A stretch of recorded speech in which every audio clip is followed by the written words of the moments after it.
So, what are future ready skills and what is my perspective on the Alberta K-6 Draft Curriculum? Hi, I'm Edward C., and I'm running for Catholic School Trustee. Now, each week I'll cover one aspect of my platform live and answer your most important questions. This week, Janet N. asked that I provide my stand on the proposed curriculum for K-6, and I've already responded that I stand firmly with the 188 school council chairs who represented hundreds of thousands of parents at the Alberta School Councils Association annual general meeting. We made it overwhelmingly clear that parents do not want to be piloting any new curriculum in the midst of our pandemic. Now, in addition, our children need future ready skills that won't be automated. And that's why I made it a priority and an important part of my trustee platform. What are future ready skills, and what does it mean to be a digital citizen today? So, digital citizenship is about more than protecting our children from cyberbullies. The Freelance Forward report found that over half, 1 in 2 Gen Z workers, are freelancing on AI platforms like Upwork and Fiverr. So, to thrive in a world of automation, outsourcing, and digitization, our children need to know how to hack the AI boss.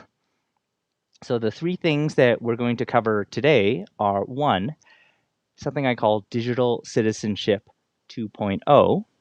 Number two, hacking your AI boss. And number three, future ready skills. And so I can see that there's already some of you that have joined already. So thank you very much to everyone who has joined. We're going to be talking about Digital Citizenship 2.0 to begin with. Let's see, how is everyone doing? Thank you for joining us on Periscope. I have a couple on there, so that's great. So maybe I'll just write hi. Make sure that, and by the way, everything's live. So if you want to write a comment in the chat, we are here to answer them live. So hello, everyone. Okay, so let's jump straight into it. Digital Citizenship 2.0.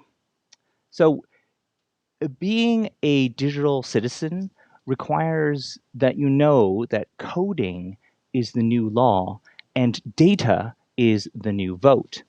We need to recognize that most of what we see on the internet was decided by an artificial intelligence or an AI rather than a real person.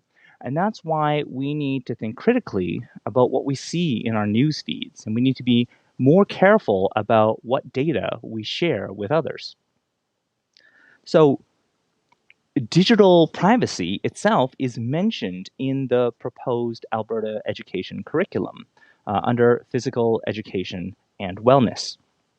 And computational thinking is mentioned in the science part of the curriculum. But we need to move away from the notion that digital citizenship is all about knowing how to avoid putting information on the internet and protecting ourselves from cyberbullies. These are important topics, but they're only a small part of what it means to be a digital citizen, especially in our world of social media. And so if we searched for digital citizenship curriculum, the top result that you would find would be the Common Sense Education Digital Citizenship Curriculum. These free videos and lesson materials are used by over 1.1 million teachers around the world. And I've seen these materials used in my son's online lessons at the Calgary Catholic School District. And so while this is a great start, my approach would be to combine some of the common themes together and then add a little bit more materials that will help our children thrive. I feel that some of these themes are actually talking about the same thing. So, for example, in the curriculum, I would put privacy and security and their digital footprint together, since we need to understand our digital footprint in order to be good about data privacy. And I would also put relationships and communications online and cyberbullying, digital dramas, and hate speech. I would put those together since they're both talking about how we communicate with each other on the internet. And finally, I would put media balance and well being together with news and media literacy, since they're both covering critical thinking around how we use our time when we're online. Now, with the fewer number of topics, I think that this provides more room to discuss how we can thrive in an online world.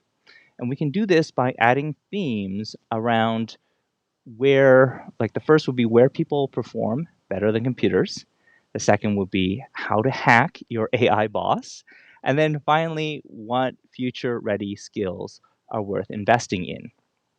So, in the first one, people versus computers, Bill Nye has said that the most important skill for young people to learn is critical thinking.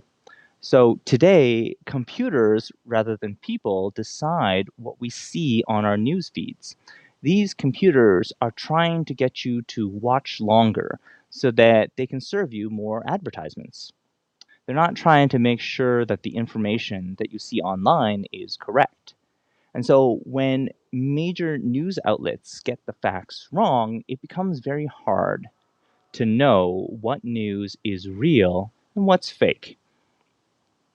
And so teaching our children to be skeptical and to not take everything that they see online by face value will also help them develop a curiosity that will help them for the rest of their lives. You see, critical thinking also relates to computational thinking and design thinking. These small, lightweight experiments can often tell us more than hours and hours of web searching. So, curiosity and creativity is another area where people are better than computers. And what I'll do is I'll expand on that kind of when I talk later about future ready skills. But I just want to make sure that it's making sense for everyone so far. So, what I'm covering is digital citizenship 2.0. So, I hope everyone is catching that. So, this one's digital citizenship 2.0. Okay, cool. So if I can expand on digital citizenship, the reason why digital citizenship is something that is so important is because we are not only citizens right here in Calgary, we're also online citizens. And with an increasing number of people who are just working online, like companies who didn't have remote work, suddenly in the last 18 months have developed remote work capabilities. And we're finding actually, yes, much of the work can be done online. And what's interesting about this is it means that as citizens, we have many more options for jobs. We do not only need to go to, hey, there's just one option for us for like the jobs locally. We can find jobs anywhere internationally. And so what matters is like, what is the type of quality of lifestyle that you have? Is it affordable? Is it something that you enjoy? Like, is this a place that you enjoy living? Is more important than just being in a particular city. And things are changing as a result of that. And so that's something that I'm hoping for our kids to be ready for, because no matter where they work, understanding digital citizenship and what are the things that people do better than computers is going to be a huge advantage for them. And so that's part of my goal with this. So, yeah. Okay, so let's continue. I'm going to be talking next about hacking your AI boss. So this one is an interesting topic, hacking your AI boss. This one is quite fun actually, because I think that this is important. Like you got to learn, in addition to just being able to be really good at learning AI concepts, you also need to be able to understand what hacking your AI boss looks like. So, what do I mean by this? Well, over half of all Gen Z workers are freelancing on AI platforms like Upwork and Fiverr. And so, what happens when your boss is an AI and it's not a person? It's more important to, I feel it's more important to learn artificial intelligence than it is to learn programming because our online lives are impacted much more by the results of AI than even by code written by people. So this month, this is the creators of OpenAI. So these are the creators of AI that can turn words into, say, blog posts or words into photos and illustrations. They showed a new product called Codex. Now, Codex turns words into lines of code in ways that we haven't seen generally in the public before. So imagine using just a simple text editor like Microsoft Word. Just by saying remove all the beginning white space, an AI could write code that would do this in an instant. You could build an online game just by saying make a small image on the bottom of the screen and then make this character move when I press the arrow keys. Coding won't just be for those who understand programming syntax and those that have done, say, visual coding in programs like Scratch. We need to understand how to say just we only need to understand basic instructions, like to make basic instructions, and then the rest of it can be taken care of by an AI. Now, Codex works because AI is a system of replicating the past. It uses lots of data to try to repeat what we have done before. So, for example, it's really easy for a program to write a web page that says, "Hello world," because there are so many examples of this online. So, since AI tries to replicate the past, it can also replicate any bias or prejudices that we have had in the past. And if we're not careful, especially if we're not careful about the data that it's trained with, it can also be good if we want to hack our AI boss. So, for example, let's say you're on Fiverr and you search for people who design web pages. Well, if we look at the postings of those who are more successful than us, we can copy their keywords and we can look to their reviews to see what people appreciate from this particular freelancer. And if we put these words directly into our profile, it'll be easier to stand out from the other posts. And the AI will see a profile that closely matches other successful posts. So it'll try to think, oh, I should be highlighting this post. And so I don't think they need to know as much about coding. If they can understand some of the, I think computational thinking is a little bit closer to what I would describe as something that is important to understand, and less on the coding aspect. And that it's quite surprising, I would say, the stuff that we are seeing online these days that relates to artificial intelligence and how much that is advancing. Another example that I saw this week, which happened this month, which was released this month, is comma.ai. So comma.ai is it's an AI algorithm in order to do automatic driving. Now, you may have already seen something like this on a Tesla, like say a Tesla Model 3 has not only lane keeping assist and automatic like adaptive cruise control, where it will follow in the right lane, but it can go further, where it can actually like drive like with the GPS. It can use the GPS functionality. So comma.ai is just like a small little dash cam that you put on the front of your car. And what it does is essentially the same thing as the Tesla Autopilot, except it works with a lot of existing cars through their ODB connector. So basically, there's a common connector, common protocol that actually allows you to control things like the steering wheel. Sometimes it allows you to control braking and things like that as well. And what I find interesting about this particular technology is it means that it's becoming more widely available. And it means that certain types of jobs, maybe it could be like transportation, there it's becoming easier, right, to start this. Now I don't need to be like a pro at driving, like the car pretty much drives by itself. I'm there just to make sure that there's no major accidents happening. It becomes like it makes the entire experience of driving. They describe it as more chill, and I think that in Alberta, this may be something that could have a big impact on transportation and what we do in the future, like this presence of automation. And so we need to consider, well, in this world of automation, outsourcing, digitization, what are those skills that we need critically in order to make sure that our children thrive now and in the future?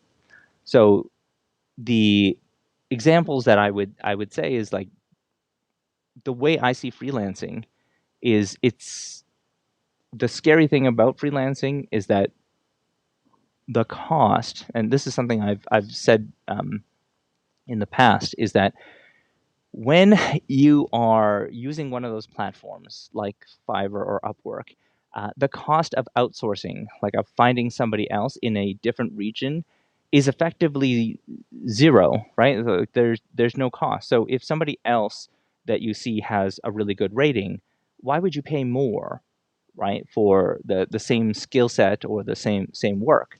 And so this is what we mean by we have to be ready to compete in a global workplace. Things are changing a lot in the field of education. And so I think that that is an area that I really want to focus on when we talk about the next section, which I'll call future ready skills. And so, of course, if you have any questions, feel free to pop them into the chats. I will be monitoring that. Ready skills.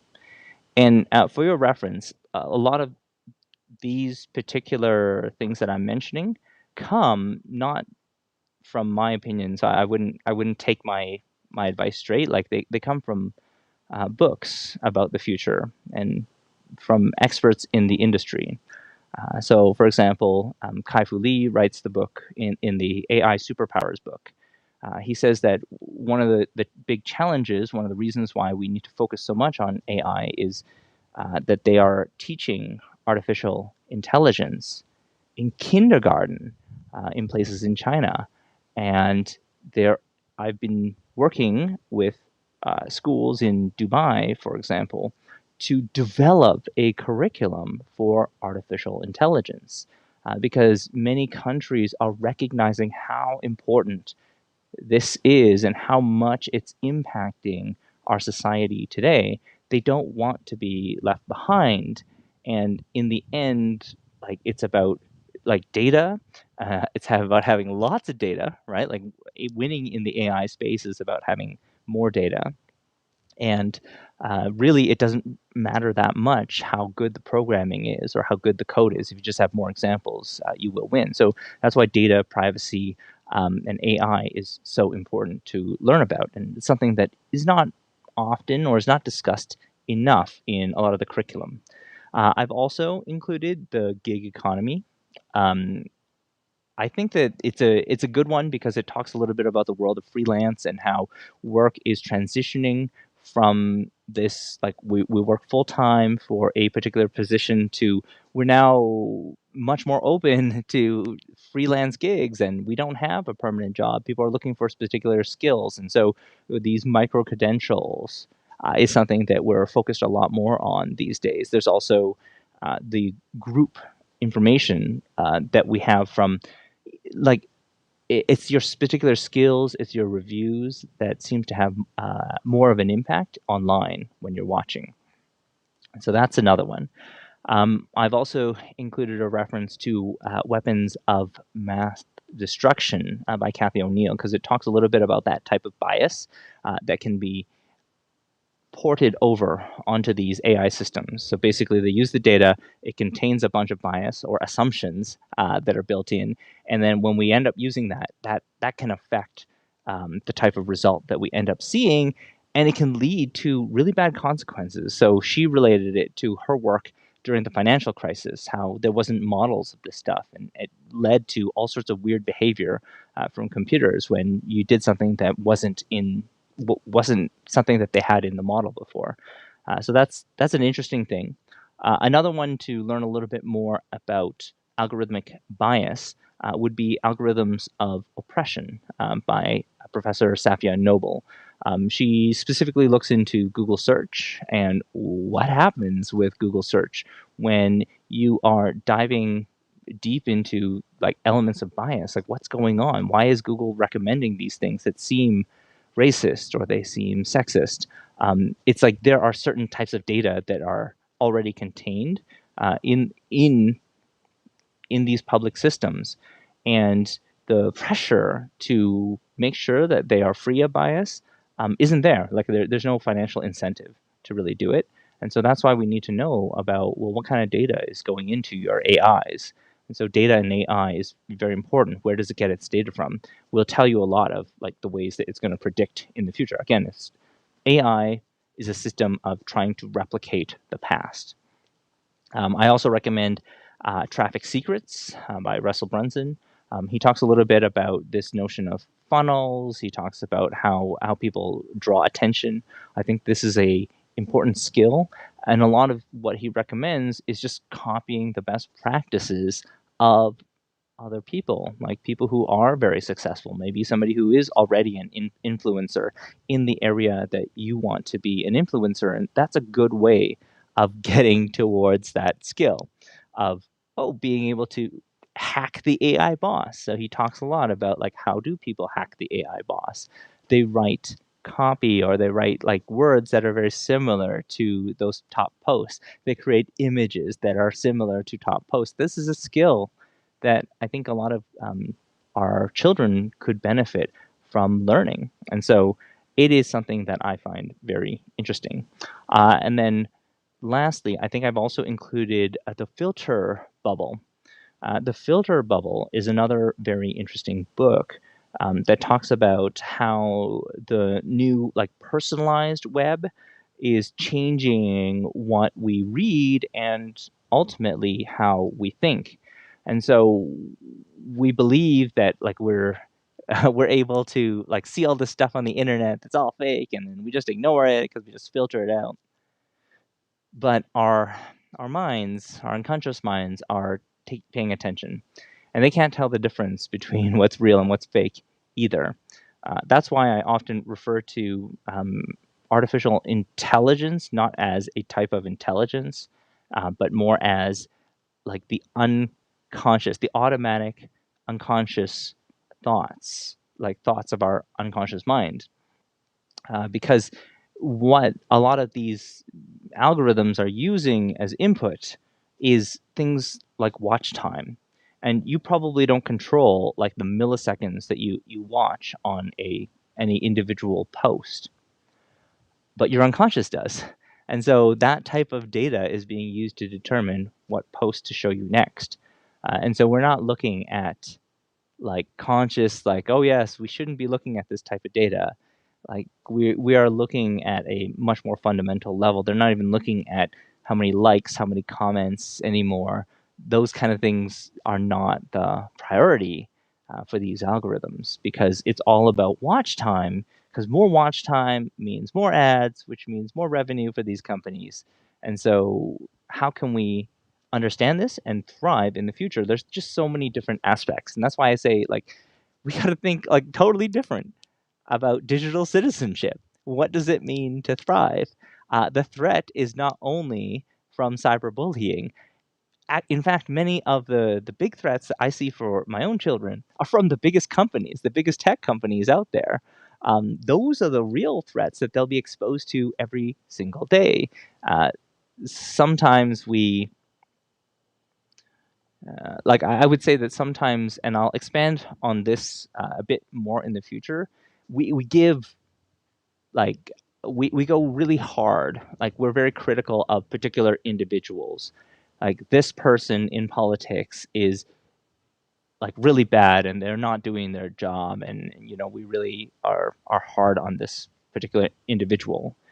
But I feel that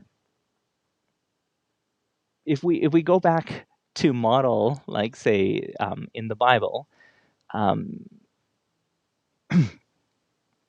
I would say that Jesus was. Hold on a sec. I think I have a little bit of like a dryness in my throat. So give me a sec. Better. Okay. So we tend to be hard on individuals, but I would say if we look back historically at what's written in the Bible, Jesus was particularly forgiving for individuals. They could be individuals that had sinned, had made mistakes.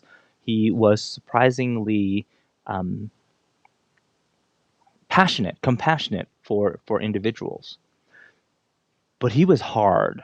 He was very hard on institutions, systems, organizations, because he knew that individuals are making decisions in the context of a very tough environment.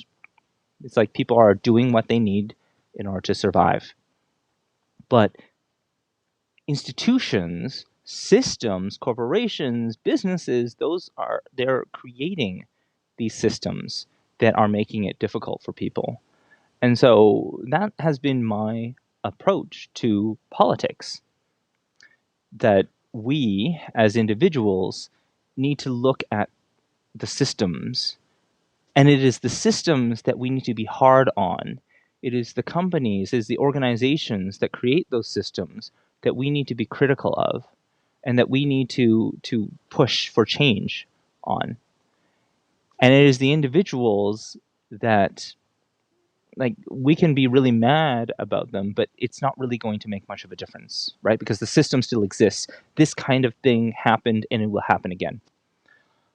And so I appreciate Freddie just came in. So I recommend watching Smart House 1999. Oh, cool. Is Smart House a movie? House a movie? Question mark. Thanks, Freddie. Appreciate the comment.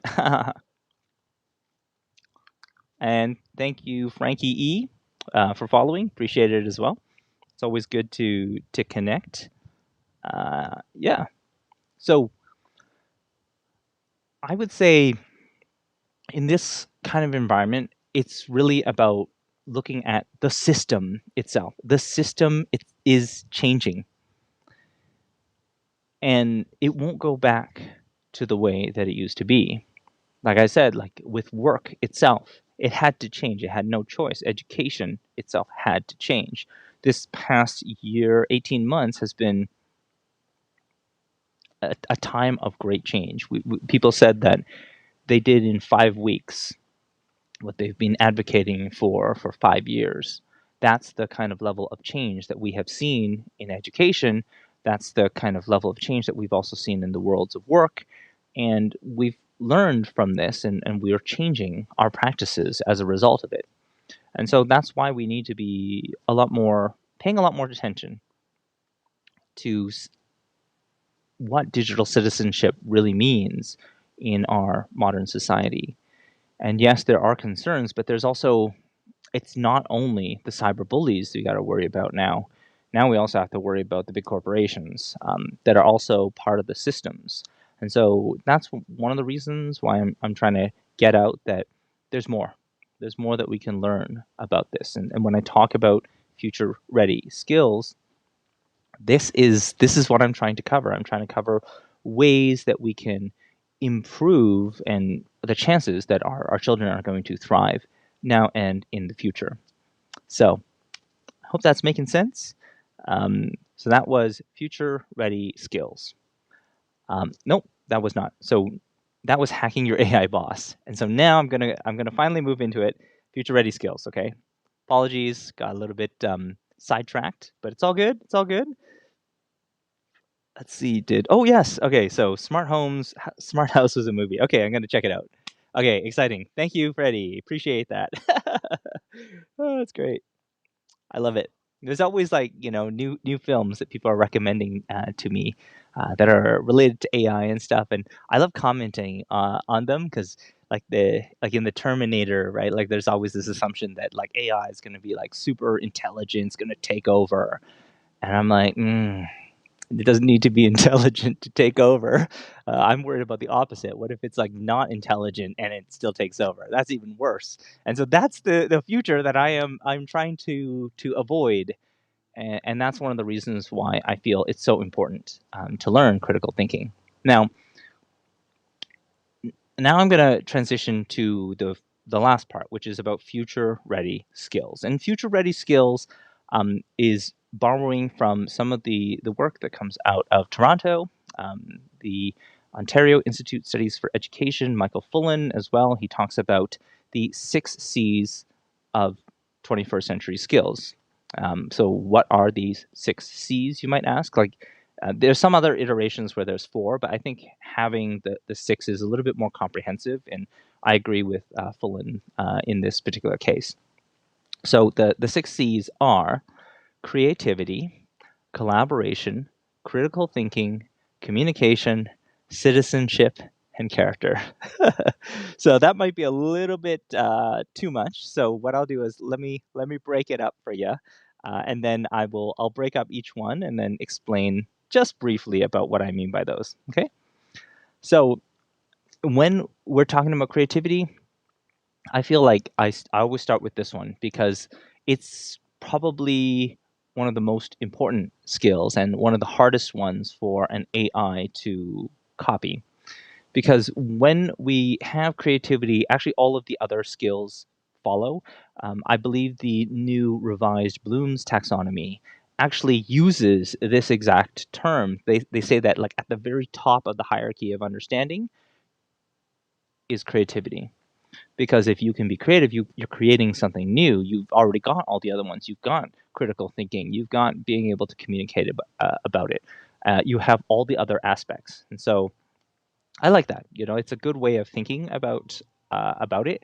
And so, what is creativity? For me, creativity is a type of self-expression. So it's being able to remix ideas and context, and being able to express yourself. Like it's a form of self-expression. And that's why I often say like homework that is worth doing is often homework that involves self-expression of some sort. It's creative in some way. So like homework that is super boring would be just a bunch of say math worksheets that you just have to keep on doing, and they have no form of self-expression whatsoever. Versus a math one might be, oh, I'm really into pirates, so I'm going to create my own pirate map or pirate treasure hunt that involves a bunch of math puzzles, and like that can be another way of learning the same material, but one has a lot of creative expression, and then the other is kind of straight up like just doing the rote examples. And so I feel that creativity is one of the places where there's lots and lots of opportunity for growth. And I would love to see a lot more creativity becoming a core part of the way in which we instruct. And in order to do this, obviously, we need a lot of flexibility. And so it's one of the reasons when it comes to curriculum, any type of curriculum, it's very valuable for us to support more freedom, more flexibility. One thing that one of the big lessons I would say from being the school council chair at St. Isidore was that flexibility is so important whenever you're dealing with anything at scale. I mean, we had 5,700 students in there. So it was roughly the size of 10 regular like K to 9 schools, like the population. And so it was very difficult to be extremely prescriptive, like, oh, everybody's got to do one thing. And so we always focused on giving people many choices. So if we did a wilderness activity, we never just did one option. Like everybody must do a run. Wouldn't work for that many students because there's so many different age groups, there's so many different people. So we had to give several different options, and even with those options, we had to give different levels. So there was like different types of badges that people could earn, like beginner, like intermediate, and expert types of badges. So those types of flexibility and those options was very important, especially when you're giving something that's supposed to work for a lot of people. And I love that, right? So because it is in like it is hard to work with just a blank slate. A blank piece of paper, just go make something is much harder than saying, "Hey, make something about this framework." So giving flexibility and structure um, is a big part of any type of curriculum. Is like, how are you supporting flexibility and how are you supporting structure at the same time? Is a big part of being able to be effective in this space. And so the more flexible we are, in general, the easier it's going to be for educators to tailor the curriculum to the interests of kids or to their own passions and their own interests. And I feel that like that's a big part of like flexibility. Like teacher autonomy is something that is measured by the OECD as beneficial for education. That's why they measure it. Okay, so let's move on to the next one. So collaboration. So what do we mean by collaboration? Um, so we might be thinking like, oh, well, this just means group projects or something. You know what? We don't. It's not just about doing group projects, because I know we've all had this experience, right? Like, you have one person who does the entire group project, and everybody just like sits and watches. One of my favorite books. Oh, I should probably add that to the stream. Um, is um, Extreme Ownership uh, by Jacob uh, Wallink, I think. And in this book of Extreme Ownership, they talk about how it's about taking like collaboration is very much kind of like an aspect of citizenship where you're taking ownership for things that you may not originally feel responsible for. That's what being part of a really great team is. And so I would love for our children to experience that type of collaboration, one where we're not just doing the absolute minimum that we need and we call that collaboration, one where we are all like contributing above and beyond our posts, above and beyond what can be done, and having ways that we can recognize and celebrate those types of things is very important. So when I look at collaboration, I just look at the experts, right? Like who are the experts in, I don't know, it could be even like our police forces or in the Canadian military, who are like the experts at talking about collaboration, working in a team. I feel like they have a lot that they can teach us about collaboration, and the more that we can incorporate these different type of learning experience, the more we can see how important it is for our lives. And it becomes a skill where it's going to become a critical skill, because as we move further, things get more complicated. It becomes harder to build things. You need teams. You can't get stuff done just on your own. You need to be working with a large number of people in order to get them. And they're going to have very different perspectives. They're going to have very different views. And so I see that as like a big part of like, how do you work in a team? How do you ensure that people feel heard? How do we make sure that all the best ideas are there, or we encourage people to participate? I think the same principles also apply to education as well. Education is a collaborative thing. We don't have one person doing all of it. Being able to incorporate the this notion of we're all partners in the learning. Like, who are we collaborating with? Well, we're collaborating with the students. We're, getting them to participate. We're getting them to write stuff down. When we write things in the comments, we want them to be active participants, not passive listeners. Then we're modeling collaboration and how it is in the real world, because it's not you just like sit there and we expect you to just listen.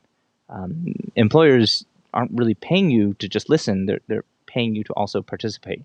And so what does active participation mean? And what does it mean to just like not continue unless we do have participation? So I think that collaboration, I can go on and on about that, but it's another one that people say is more and more important. This is what, like, don't take my word for it. Just listen to the experts in this case. They're saying that this is something that is very important for a future-ready skill. The next one I'll talk about is critical thinking. So I so I've already spoken to critical thinking, and the reason I mentioned Bill Nye was because like I heard him during the site conference, California IT and Education Conference, and this is what he said like was the most important skill, and I can understand. Like, he's a scientist, right? Like, he comes from that type of background, and so like critical thinking is very much like scientific thinking. And so it's about doing those small experiments. And if you think about it, like, it's very similar to computational thinking. It's very similar to design thinking. There are elements of critical thinking in many different aspects, like subjects that we do, especially in science. So I do think, yeah, computational thinking in science, that makes sense. That's where it should be. I think that really when it comes to the skill of developing critical thinking, it has to start with curiosity. And again, I'm going to go back to creativity, because creativity is about being curious. It's about not accepting things the way that they are. And so if we develop students that are critical, or they're kind of thinking, well, what if we did it this other way? I don't know. Go and try it out. Like, you tell me what happens. We are going to develop kids that are going to push the boundaries, that are going to be very successful moving forward in this world that is constantly changing. Why do things need to be that way? What if we did it in a slightly different way? Could that be more efficient for people? Like, this is the kind of disruption that I would love to see. I often say that what you want is not to be the person whose work is mitigated and managed by the AI of Upwork or Fiverr. You want to be the person who's making the next Upwork or the next Fiverr, who is doing the disrupting. And I think we have good examples of that in Canada. Like, we have some really great companies that, like Benevity, that's kind of challenging the notion of like corporate social responsibility and how they can do giving. And I think that we have this in Alberta. So it's something that I would love to see continued and potentially solidified as something we care about. This something that is a priority. It's a future skill that we need. Now, communication is the next one. Oh, did I write down critical thinking? Yes, I did. Let me just make sure I wrote it down on this one. Critical thinking. Okay. The next one is communication. Okay, so what do I mean by communication? A lot of people think like this is just, I don't know, being able to write essays. It's not. This is really focused on being able to sell. Like, communication to me and selling, communication and selling are basically the same thing from my perspective, because you're always in an environment where you're going to need to convince somebody. So even if you're a researcher, you need to convince other researchers that your idea, like, ideas are competitive. And often the idea that is communicated better is going to be the one that is going to win.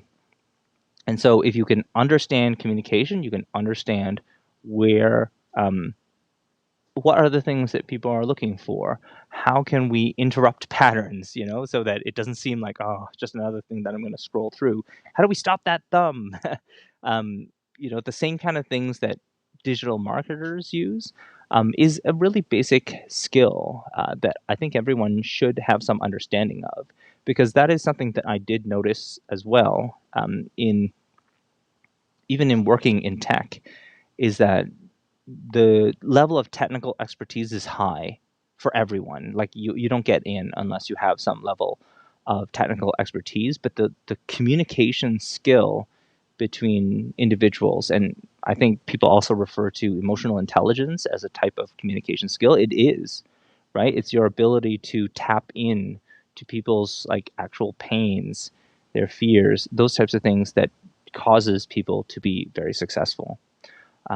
So examples would be like one sentence persuasion, would be like kind of what they use in tabloids and copywriting.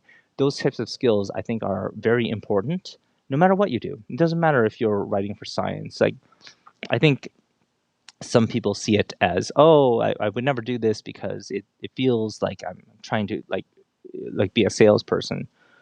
And to a certain extent, it is like the most successful. I think Derek from Veritasium, he says that the most successful thumbnails are the ones that are like as close to clickbait, but just not clickbait. And it's because those clickbaity titles actually are what people want. Like they are meeting a need, same as the tabloids. The tabloids are telling people information that they want. It's not true, right? They're going to switch it with something else, but that's why people click on it. So we can understand a little bit of what's going on there. I think that our kids are going to have a much better success at just any aspect of their lives. Next, so that was communication. I hope that one was sinking in. Go back. Okay. So the next one is citizenship. We've already talked about digital citizenship 2.0. That's a lot of the topics that we're covering in here today, but I want to also talk a little bit more about what citizenship means. It's like dual citizenship, right? We all have this dual citizenship now of you are both a citizen of the local place where you live, but you're also a citizen online these days. These two are potentially different, right? There are people who are very active in the online space and they're not very active locally, and then vice versa. And those two are starting to merge. And what I mean by that is they are starting to become closer. Your activism is going online. Like people are writing about issues that they really care about online. They are communicating online more and more. So it's kind of a reflection of what's going on in their own lives and in their society, and it's a reflection of what's important to them. But at the same time, they're so different because being a citizen on a online space is completely different. It's almost like each company that you go with is like a totally different country. You could imagine like Google is like a country that you could be a citizen of. Facebook is a different, like Facebook, Instagram, WhatsApp. That's like another country that you could be a part of. You can give your data to. And so in those types of environments, you have to understand that the rules are different. What does voting in those societies mean? It's really just your data. Like, where are you going to send your data? Am I going to send my data to this platform or to another platform? You can choose where you want to send that data. And so that's a big part of citizenship is voting and having the rights to vote. And so understanding the connection between your digital footprint, your digital identity. Yes, there are some concerns, but there are ways you can fight back. You don't have to just say like, oh, I'm not going to give my data to anyone. You can say like, I'm not going to give my data to this company whose values I don't agree with. That can be the equivalent of saying, I'm not going to vote for this party that whose values I do not agree with. So it gives you new power as a digital citizen. And I think us and our ability to control that, we decide what goes online. And we can think about it from the perspective of, oh, like people might use this against us. It's certainly possible. But I also think in thriving, we have to decide. We have to make decisions about like where are we going to send our data, and that's an important distinction and an important decision that we need to make. And so it's another part of citizenship that I'm hoping we will expand upon a lot more. You want to learn more about that, like algorithms of oppression, weapons of mass destruction are good ones, and of course AI superpowers are good books to cover on that. Okay, so and then the last one. So I hope I've covered that citizenship. Yep. The last one that I want to cover is called character. Okay, so what do I mean by character? So this one is one that I think is increasingly important, especially coming back to school. There is going to be wider and wider gaps. We call them divides, right? Like there's going to be an education divide or an education gap between some students who have had a lot of support at home and then maybe some students that have not had the same level of support. And so, what can we do to close or to bridge these gaps? And a lot of that has to do with the character aspect. And this skill is a life skill that it's critical. It's a future ready skill that we absolutely need. And the reason I describe this is because despite us being super connected, we have all these online systems. We could like call people anytime. We could like, they invite us to all sorts of online chats. You can speak with people anytime. We all can also feel very alone and isolated. And as a result, we can spend a lot of time in our own thoughts, and that can cause depression. It can make us like feel about like judging ourselves and each other, and it can lead to a lot of challenging things. And so, our sense of self, our sense of character, our feelings around what we can and we cannot control is going to have a big impact on how happy we are moving forward. And this matters, right? Because how happy we are is going to determine what we it's going to determine our outcomes. It's going to determine our outlook on life. It affects everything. And our AI algorithms are already targeting things like our unconscious. And I think in the same way, we need to be considering our own mental health from that perspective as well. So I've been talking about like what do we know about like what do we teach our children about detoxing their news feed, right? Like how do we tell them like this is how you get rid of all that negative news that you see all the time that is totally affecting your mood, right? And it's totally making you think in a particular way. We think that these subtle images or what have you online are not going to impact us, but they do. They do. Marketers know this. Otherwise, why would they have like a big billboard, that shows something? It's because they know you may not be paying attention to it, but your unconscious mind is processing lots and lots of stuff all at the same time. And so that's going to affect you. That's going to have an impact on what your mood is. It's going to impact your emotions. I mean, Facebook did this, right? Like they were on the news for this. They um, did an experiment where they started posting more positive messages, and they found, oh, I can like totally affect people's moods. I can make them happier. We can make like certain posts that they have more positive as a result. And so they know that these kind of things can have a big impact on us. It's already been well established and proven. But really, for us, this notion of character, we talk about grit and resilience. And we also talk about social, emotional, and wellness. Those aspects will become more and more important because those are the foundations. You don't have those aspects, you can forget about like school and catching up or academic success. It's not going to happen, right? Like what we have these days is not a like a crisis of academic performance. What we have is a crisis of confidence. And what this means is that just people, they feel worthless. They feel like they can't do anything, they cannot achieve. And to me, that is frightening. An entire generation of our kids, like oh man, when I was a school council chair at Blessed Marie Rose, like you would see they had like student self-selection surveys, and kind of student anxiety goes up, up, up, kind of on a linear path, and then grade 8, it goes up exponentially, because grade 8 is when you become 13 years of age. You become effectively an adult on the internet, and now your entire world, like a lot of what your thoughts that occupy your mind, are managed and mitigated by social media.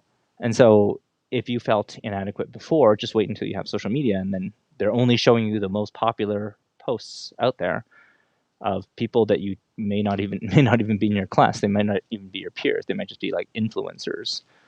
And having those critical discussions of like, oh, what does it mean to be one of these influencers, and is that really what their life is really all like? We don't have enough of those conversations, and so as a result, people have way more anxiety. They really feel like, oh, like I don't belong, or they feel like I can't make it. And I think that that's really, really unfortunate. And I think that there are a lot of things that we can do. It's one of the reasons why I created the AI parenting community, was to help families move from screen time, which is a big concern, to quality time.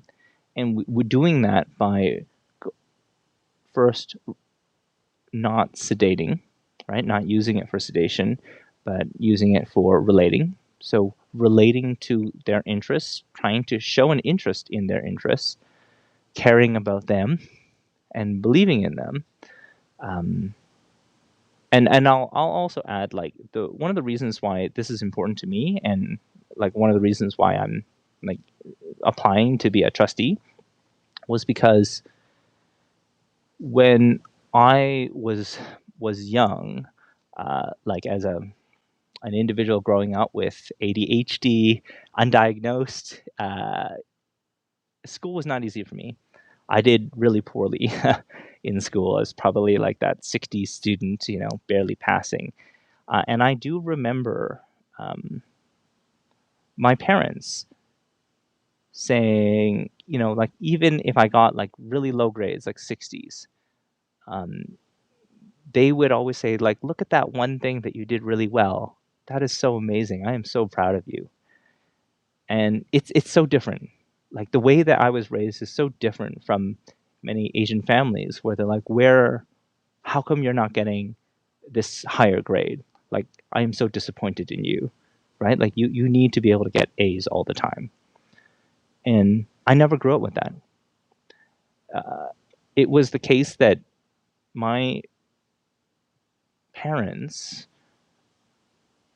kept encouraging me, and they kept saying positive things, kept finding, like, in all the bad things that I did, they would find that one good thing that I was able to accomplish.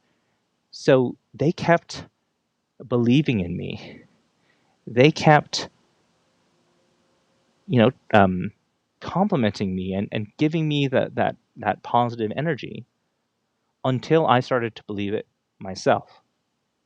Right? Like, I didn't feel confident. I felt like trash. I didn't feel like I was performing relative to my peers. People were way better than me in school. They were able to pick up things way quicker than, probably, didn't have to deal with like ADHD and dyslexia. All of these things that was hard for me, like reading books. Reading books, even today, is hard for me. Most of these things that I'm sharing with you today, they come from audiobooks that I've listened to, right? Like, these are like adaptations that I've grown up with as an adult.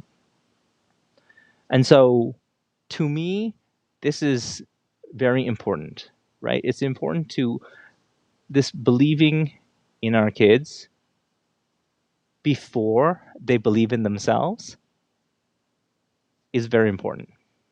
And we can change people's outlook on their life if we build up the confidence and the character. And kids, I know this is true because it happened for me. And it's one of the reasons why I work in education.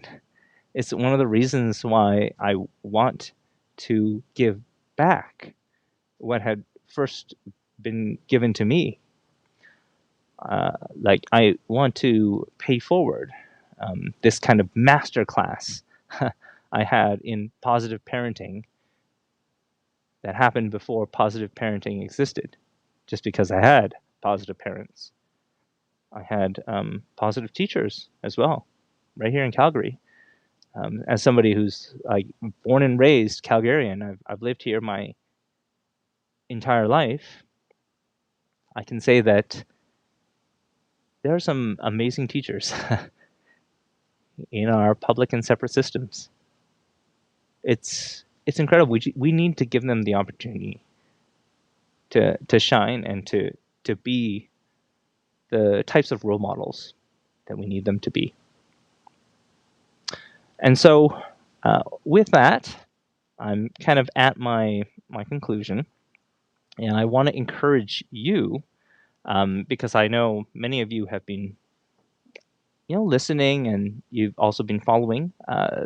If you've been following any of the things I've been sharing today, thank you very much and congratulations for investing in the future of your family. I would say if you want to learn a little bit more about myself, my platform, or if you even want to be involved, if you want to just send emails or send a note of encouragement, we need a lot of help for this campaign. There are going to be a lot of other really great people running for this position. So people will be wondering, like, who am I going to choose? And I need your help, really, for that promotion. So if you can, go to Edward TSE, like TorontoStockExchange.com, and you'll see our new website. I've got brand new colors for the website because we're getting ready to print our lawn signs. Those are coming up. We're very excited about those. We have a new email list that we finally set up. So that's where our my message from Janet came from, is like from the email list. So people are sending in those questions. They're asking things that I would love to answer during each one of these live streams that I have, where I'll cover different aspects of the platform. You can get an overview of the platform. It's all there. We are here to help parents, and no matter what, I care about, like, win or lose in this coming trustee election. Education is a passion of mine. I wouldn't have worked 15 years in this industry, like 13 years in companies and then 2 years as an intern for Smart Technologies. I wouldn't have done that if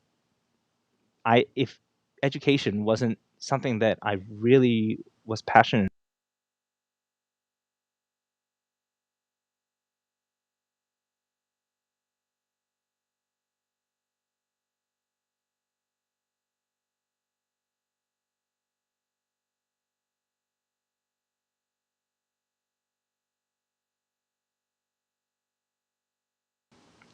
Okay, I'm not entirely sure what happened. I was cut off just for a brief while, like maybe a program crashed or something. Hey, I'm kind of at the conclusion of my time today. Uh, there's going to be a lot more from us. If you are willing, like if you live in Calgary in the region and you're willing to have a lawn sign, if you live you have to live in wards 1, 2, or Cochrane. I would love to include your lawn sign, like maybe deliver it to you or make it available to you. If you want to get some postcards, I'm going to have some 4x6 postcards I'll be able to share next week. I'm pretty excited, pumped about those ones. And if you want to learn a little bit more about the upcoming live streams, or if you got a question, like something that wasn't answered in this particular post, I would encourage you, go and check it out. Go and check out my site. And let's try it one more time. There we go. Yay. So I would encourage you, go check out my site one more time, and you will be able to find out lots of information.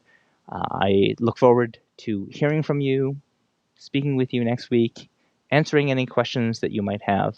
And once again, blessings. Thank you so much for investing in the future of your family by joining us in this live stream. I'm Edward C., and I'm running for Catholic School Trustee. Thank you. We'll see you next week.